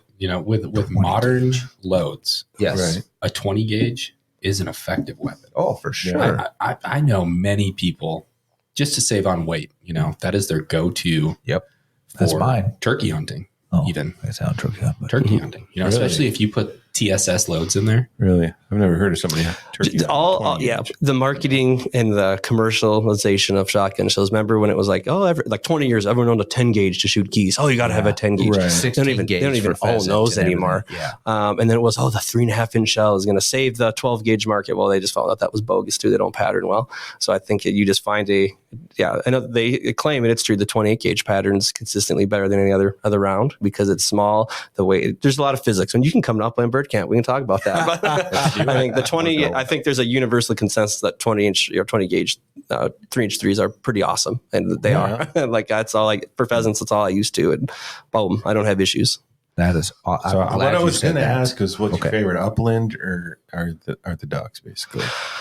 Oh, it's tough. That's a really tough one. I go back and forth. Pheasants. No. I love all of them. Grouse. So I was raised a grouse hunter and a duck hunter, and then I got into pheasant hunting. But sharp-tailed grouse, Hungarian partridge, just a riot. I think I like more where I hunt than what I hunt. Yeah. When you get out on those prairies in Montana and you get them out in the Dakotas, and you are it and your buddy for like 10, 12 miles, it is just, it's okay. That's when you need your buddy not to shoot. Yeah. Well, it's helpful. It's helpful for sure. Yeah, I think we should take a road trip. Yep. I don't know. I've got a spot in eastern Colorado, right on the Nebraska border. Some of the best pheasant hunting I've ever experienced. I've never pheasant hunted. I've never duck hunted. What? Nope. I only grouse. Yeah. A morning in a North Dakota marsh with things flying over you. The wings, the whistles, the sounds. There's nothing better on a cold, choppy day when the snow's flying out on Leech Lake. Like you're in a Les Cuba photo. It's pretty insane. Which one eats better? I could put a mallard or a wood duck or a gadwall widgeon in front of you, and you would not know if it was steak or a puddle duck. You would never know the difference. That I would love to see. Yes, I have done it many times. Challenge accepted. And I'll tell you what, because people, this is any law I get. I love to teach a camp where we teach kids how to cook. Meat eater, all this stuff, or whatever it's worth. He's done an amazing job showing people how to eat wild game better. And Hank Shaw, like stop ruining things, like actually let it coyotes. Deer hunters, you hang your meat, you hang your deer, let the blood get out. Well, why don't we do that for ducks and pheasants? Because no one told me that. I do that. I let them sit in the garage at below a good temp for 2 or 3, 4 days, and then I clean them, and they just like the knife, just like they just melt the meat. The breast comes right off the bone. It's like when you do that on Johnny on the spot right after you shoot him, it's like poking through like a rubber or like a thing. Yeah. But you let them sit. It's just oh my goodness! How to prep them, how to put them in saltwater baths, and it's just like you do deer hunt. You take care of your food, and it makes it taste better. That's for sure with ducks. I can convince people you're eating steak really easily with puddle ducks. Divers always have a little zing to them, like the bluebills or stuff. I don't shoot golden eyes. I've never, unless it's jerky, which is great. Don't get me started there, but goose is great in jerky. It can all be made right as long as you know what you're doing. I think that's the beauty of it. I haven't done how to cook much duck hunting in my life. It's always been upland, but I have shot a few ducks, and the only way I've ever eaten it is bacon wrapped duck breast. Classic. That's what everyone's go-to is, and I hate it. I can't stand it. I thought it was delicious. It is. It's good. I couldn't have. But you can make it taste like steak. Bacon wrap. It tastes like bacon. It's like frying fish. It's like, let's catch one. And we just fry it every time. I'm like, sweet, that's great, but I want to learn how to cook it different. Get sick of eating it. I guess right. It's more about where I hunt with my birds than a nice crisp October day in the grouse woods. Come on, like it's just nothing better. It's 32 degrees. It's beautiful out there, and you're moving home and eat. Yeah, and that's true what they say about hunting with the dog. It's different. It's just, it is. Yeah. I'm out there for him now instead of out there for me. And it's just like, I got to tire you out, man. Let's go. And I think we got to do some hunt with Neal. Yeah. I want him to cook for me. I don't know. Well, that too. Yeah. It's a competition. He's the one who got shot. He didn't shoot. Well, I do own a rifle. I have a .308 Winchester. That was my grandfather's. This is deer rifle for forever. I figured you had to have some. And it's got the first ever deer he shot with it. He's put an antler. He put an antler where it's not the butt plate, but that's round piece underneath the grip. Yep. It's got like an antler piece there. It's pretty cool. But that is cool. I don't shoot it much, but. Yeah, I love those old .308 Winchesters. Mm-hmm. Yes, he always has this. Or he's passed now, but he always had this funny story how. When he was in between guns, he borrowed his brother was in Korea and brought back his M1. And he uses his brother's M1 for, he's like, I shot like 5 deer that year. They all died right away. It's like, oh my God. That was probably a big round coming through there. But so, yeah. That's pretty cool. Absolutely. Well, I guess kind of wrap things up here. I'm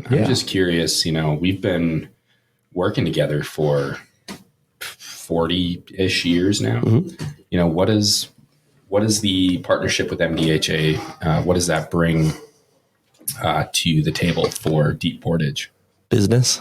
Just kidding. You're welcome. Part of Deep Portage's mission, you know, woods, water, wildlife is our 3 words. And even the founders of Deep Portage were all hunters and anglers and hikers and canoe enthusiasts. And that's what the tradition we want to keep. We want to show people you can use the forest for different reasons, and hunting is one of them. And firearm safety is at the top of our list. We want kids to get that. That's a big goal of ours. But every year, we sat down last September. We have a meeting with MDHA and the directors of all the camps, and MDHA takes it to heart, all the stuff we have to say and all the improvements we want to make. It's never stuff isn't just you're doing it our way or the highway. I've never ever felt that way. And thankfully, because I would quit. That was it. But it's always been what are we doing? And it's always the attitude. What are we doing new? What's the next thing? I think that keeps ideas fresh and programs fresh. It's just a great connection to know that there's still, that connection with MDHA, Deep Portage and Long Lake and Eagle Bluff, that you want to continue this. Right. It is business, of course. We want to make a profit at Deep Portage. We want to pay the bills and stuff. But I mean, I get to teach hunting every day for 10 weeks in the summer. And so it makes me want to, you're giving jobs and opportunities for people that want to work for Forkhorn Camps. We think of it that way too.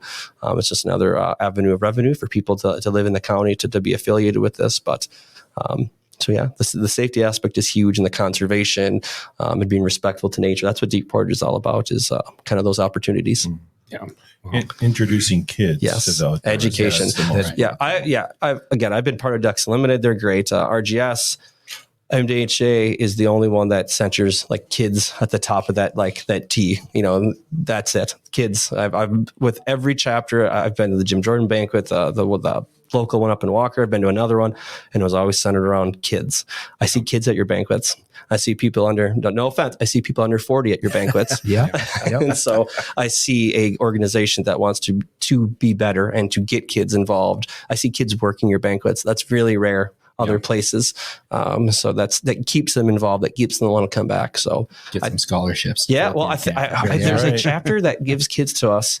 And we were talking about some things, and he's like, yeah, well, if they get a scholarship, they always 4 hours of conservation work fixing WMAs or something like that is fantastic. That's a terrific way to go about things. You're getting money, but you're going to learn how to brush man or whatever it was they were doing that year. That's a fantastic way to get not just one and dones, but let's hook them this way too. That's a great way to keep them involved. Yeah. Our local chapter here, Itasca, they do a highway cleanup every year for their stretch of the Adopt a Highway, and your boys were.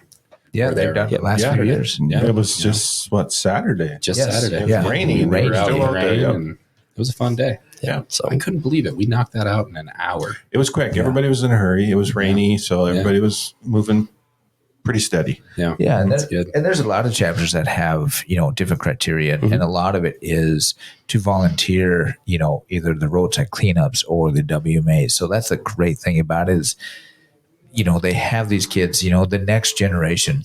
For the education. So it works out really nice to be able to do that. Yep. Yeah. Well, and that's what I was going to say is, that's where I think where MDHA benefits from our partnership and, with our partnership with the other environmental education centers as well is that's one of the 3 pillars of our mission is education. Right. And I think if we look at the threats to our way of life and to hunting moving forward, there's, predator management, there's habitat loss, there's all of this, but how can we not address the issue of an aging demographic? Right. Correct. Hunters are aging out. It is unfortunately a dying culture unless we can get that next generation to take up the mantle. And you all are doing a great job. So we appreciate everything you do. A former educator, he's a teacher now at a college. He likes to sum it up by because he does all kinds of fun stuff, programming for kids. He does he's a really, really neat scientist. And he's like, remember, people don't like laws, but if we can educate people enough, like we don't need laws. If we get enough to do it, if we can get the word out about the truth about a lot of things, we just don't need to make them. And like nobody likes that politics side of stuff. So let's get education out. Let's teach people. And again, that's what we do at Forkhorn. That's what the young kids are coming up. They're being exposed to a lot of things at camp, and that's great. Yeah. Well, we need environmentally and ecologically literate people for every sector of our economy. And I think that goes right into the legislation right now too, right? The outdoor education. I mean, I don't know. Outside school for all. Yeah, absolutely. Yes. And that's something everybody should support. Yeah. Yeah. I don't care if you're going to be working on Wall Street or it shouldn't matter. That's a good point, because I have a friend that does work on Wall Street, and they came to Deep Portage as a kid, and they still talk about how fun it was. They still go fishing because of like their time at Deep Portage. Like they legitimately work on Wall Street big time, and they're like, my trip was amazing there. Like it was awesome to be outside, and that's probably the last time they ever did it, and they still talk about it to this day. Right. Well, and the cool thing is with even going to Forkhorn Camp or any one of the camps that all the learning centers offer is, even with MDHA, we sponsored the trap shooting leagues. A lot of high schools or schools have the trap shooting, and then archery programs. NASP. MDHA sponsors, the local chapters sponsor a lot of those programs, which obviously you guys introduce kids to. Otherwise some of these kids may not know what a bow is, or anything. Because maybe their schools at that certain age may not have that opportunity until they get a little bit older, but then they have NASP in the schools and the trap shooting programs, which is that trap shooting league is that's amazing. Well, I'm glad you brought that up, because we are a platinum sponsor of the state high school trap down in championship Alexandria in Alec every year. And I was at that booth last year. It was my first time, and there was a good handful of kids that came up and were familiar with MDHA because they went to Forkhorn Camp. And now they're captain of the trap team or whatever. And I love the kids walking by, the schools, and you see the logo on their shirts or on their vests or anything that we sponsor their team. Our chapter sponsor that. And then how many kids went to Forkhorn Camp, learn that, discipline. So that's pretty cool. We do need to find out a way to, like the European soccer teams, and they've just got like logos across their chest as as if that was their team name. Yeah. I think we need to do that. I bet we can figure something out. For sure. Either that or, one thing is I did notice last year as our kids were at Forkhorn Camp, we went into the store, which was awesome, and I still have the arrowhead that my son picked out. I'm still trying to build an arrow for it because, of course, he bought the largest arrowhead. This thing would take down a mammoth. So he's like, Dad, can you, might be a spearhead. Cool. Yeah. Dad, can you build an arrow for this? Let me get a 3/4 inch dowel rod. Make him a carp spear. There you go. Yeah, I could do that. So as I was looking, I was like, yep, we got to get some MDHA stuff in here. Some logos, some shirts, Right, boom. Yeah, Forkhorn stuff. I don't know. We got a bunch of inventory from like the 90s that we could send over. Right? I don't know. We definitely got to promote for sure. Yeah. And I think from this podcast forward, we learned that Neal is going to be offering a wild game cooking class. Master that's chef. right. Master chef. So we had a group of girls last year. Is there a Forkhorn 4? And I don't know if you would have the numbers to do it, but they're like, that would be awesome. Kitchen safety wise, I don't know what we could do. We would have to do some disclaimer on here. I can't sign up a blah-blah-blah, legally wise, but that would be the next step. That would be awesome. Wild game home ec. Well, that would be so fun. That's something that I'm hoping we can start doing more of is workshops and seminars. And so we have Tim Kraske. Yes. He's a chef. He's a chef. He submits, wild game recipes to our Whitetails magazine. Yeah, we've been doing pretty much furs and feathers. Yep. Almost every issue lately. Yep. And how great would it be to get Tim, open it up to the members, and then get Deep Portage and have a wild game cooking workshop, like a weekend. Right, with a feed at the end. Oh my gosh, I'd go to feed every meal. Oh, just show up for the feed. We don't have to do anything. Right. That'd be pretty cool. Yeah. I bet we could videotape it and do a podcast over it. Oh man. Yeah. Neal's going to show us how to make duck taste like steak. That's not that hard. You do it That's right. what he says. Put it on the cast iron hot for 2 minutes each side. Let that get nice and crisp, almost till it's black. Turn the heat down to low for another minute and a half, and it comes out perfect. Let it sit for 10 minutes. You're ready to go. And there's nothing better than a little Montreal steak. You heard it here.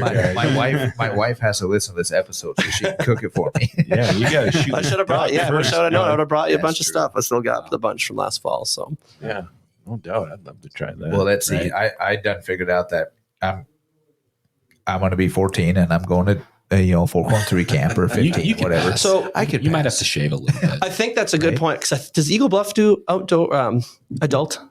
Are they doing something this year with adults in Forkhorn? Like, Not that I'm aware okay, of. I think there was some talk. Could be wrong. Right, we could be both parents, but I think there was some talk at our last meeting of doing something like this in the future with with parents who didn't have firearm safety who were new to this experience. So I think there I was did some talk talk. to Colleen about Yeah, that. But I don't know that it's happening. But I don't know if it is. I don't want to make promises, but I think that for people who are interested, we they might be happening within a year.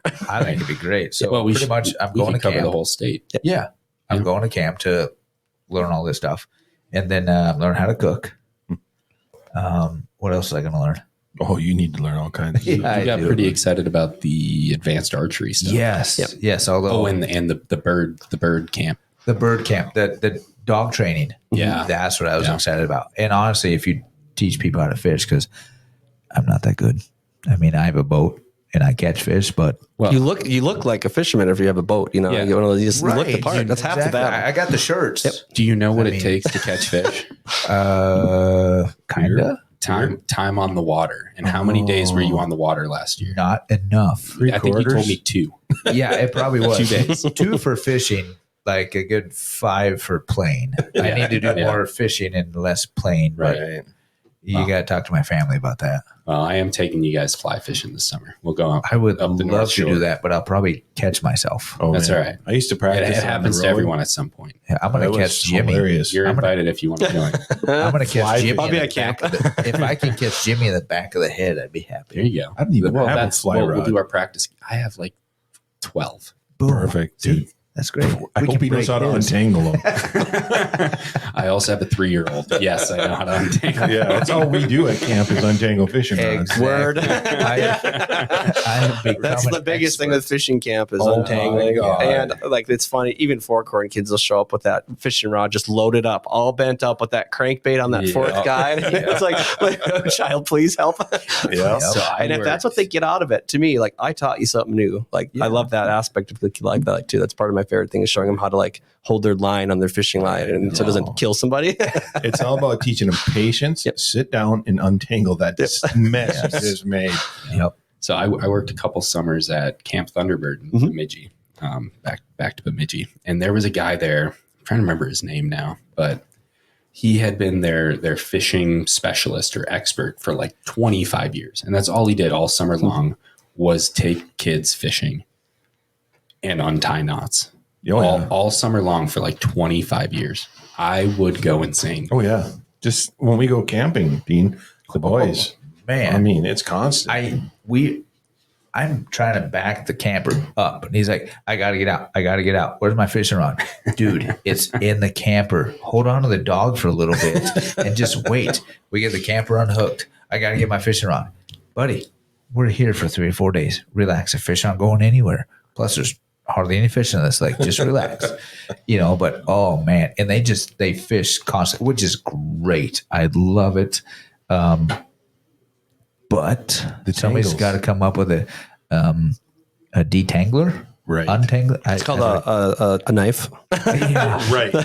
Start over. It's called start over. Free rods. Tangle-free for rods. hand, If but- somebody can invent a tangle-free rod. Well, they have them, but they're for little kids. Yeah. I'm gonna I give mean, it when to it's our in the kids. trees and with each other, their buddies' rods. Or they're Yeah. switching lures every 2 minutes. I mean, even summer fishing. Well, take Dad, that. I got to do this lure. I got to do this lure. It's like, buddy, just let it breathe. Take that big ass arrowhead, turn it into a spear, and tell him good luck tangling that, buddy. Yeah, I'm afraid of what he'll do. Right. With that, His other buddies spear. might not be so good. I tangled my friend's legs together. Yeah, no doubt. No, that's awesome. But yep, and honestly, turkey hunting down Deep Portage. Yeah. I think we may venture down there. Well, turkey season is legit right now. That's true. Right now, what are we on? C season now? It starts tomorrow. C season. Yeah. Well, I'm archery, so me too. Yeah, so I'm going down to Brainerd area this week. I just buy my license. I've never actually turkey hunted. I could have smoked a suicidal turkey this morning with my truck. I'm like, I had to come to a complete stop. He's just messing with me. I was like, dude. I was like, hey, is he in the ditch yet? He's like, yeah, he's over. Okay. So I could speed up. I was like, man, I could have ate turkey this morning. Man, I would have tagged it. Diesel power. That was quite the swap with Missouri. Like 40 years ago, we gave them like a dozen grouse. They gave us like 20 turkeys. We won that one. We're good or for worse. We won that one. There's no grouse left down there. We love taking advantage of Missouri. No doubt. They're so easy to take advantage of. Right. Well, it's misery. What do you do? Right. You know? Exactly. Do it every time. No, that's awesome. Well, Neal, we appreciate you coming up. This was good information that I honestly didn't know a whole lot about. So right. Well, something new every day. We appreciate everything you do for the youth in the state of Minnesota. And our kids directly. Yeah, they'll be there. They'll be there in July. Yeah, and my nephew will be there in June. Yep. And mine will be there in July in like 8 years. Boom. Right. The kids are why we do it. Of course. I wouldn't be there if the kids are bad. Like no teacher would do that. Right. Could take that abuse. But it's just the kids are so fun. They come ready to go. And you see things at camp that it's just summer camp. Kids get in trouble. They're going to do things, and that's okay because we were all 11 and 12 year old at once. Right. Yeah. So it's the mistakes at camp they make that they can learn. It's just a blast. I love it. That's awesome. Well, and definitely check into the Outdoor School for All legislation. Absolutely. We'll try to figure out if they've figured out the funding for that. Maybe put it in the comment under the. Yeah, I'll look into it. Well, I'm sure there's a link or something I can include. But contact your elected officials. Would highly encourage you to encourage them to support passing that legislation. Exactly. 100%. So, Neal, how do they find out about Deep Portage? You can come and visit us. We're open every day, 365 days a year. It is a public land. It's a public venue, so you can come on in and check us out. Of course, we have a website, deepportage.org, with all the good information. I think what do they call it? Instagram and Facebook, Insta-famous or something like that they call it these days. The IG, I don't know what the kids are calling it nowadays. So we do have some really cool trail camera stuff we put up once in a while. So look, we have a YouTube channel for that if you're interested in seeing some cool wildlife. Cool. But we also, of course, you can give us a call. We're by the phones during business hours, and would love to talk to you. And if you want to get kids registered for camp, this is the time to do it because it's springtime. So you might know, hey, who's playing soccer? When is the baseball tournament happening? I'll get all those things figured out as your summer plans. Camps are Sunday through Thursday. So it's all on our website, how to get registered. It's all online. So you can kind of follow the directions as they go, and we can get you to camp this summer. That'd be great. That's awesome. And then you can also reach out to us and we'll get you in touch with the chapter and maybe set up with a scholarship. Exactly. Yeah. Make camp really affordable for you.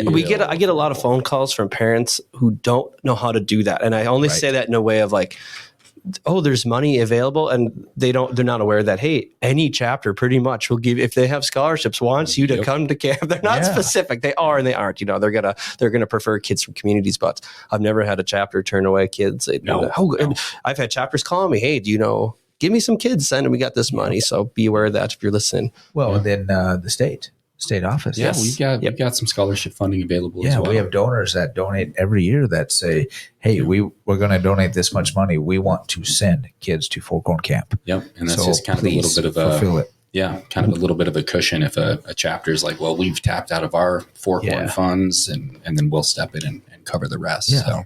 And our education raffle that we do throughout the year, that really helps. Yes. Obviously the chapters send kids, that's where they get a lot of their funding from. So. Absolutely. So keep that in mind when you see that out and about. So yeah.